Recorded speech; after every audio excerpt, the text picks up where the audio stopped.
If your Steam downloads are acting slow, stuck, or just not working the way they should, clearing the Steam download cache is one of the quickest fixes you can try. In this video, I'll show you exactly how to clear your Steam download cache in just a few simple steps. This is a safe troubleshooting method, and it can help solve download issues without affecting your games or library. If this tutorial helps you out, make sure to hit like and subscribe for more quick Steam tips and easy how-to guides. Alright, let's jump right in.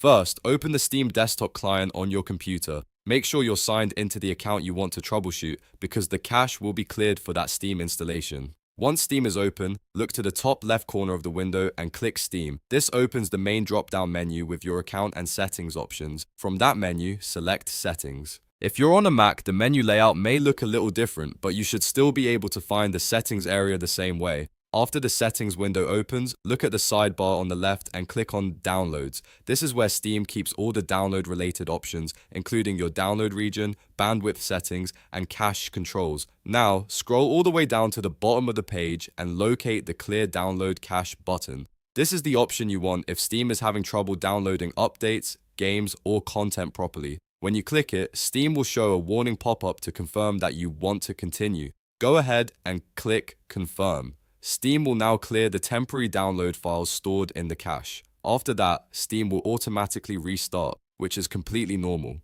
Once it relaunches, log back into your account if needed. You may also need to re-enter your password or confirm your login, depending on your security settings. After you're back in, try your download again and see if the issue has been fixed. In many cases, clearing the cache can help refresh Steam's download system and solve problems caused by corrupted or outdated temporary files. If the download still doesn't work after this, you may want to check your internet connection, change your download region, or pause any other heavy downloads running in the background. But for most users, this quick cache reset is enough to get Steam working properly again. If this video helped, don't forget to like, subscribe, and turn on notifications for more helpful Steam tutorials and PC troubleshooting tips. Thanks for watching, and I'll see you in the next one.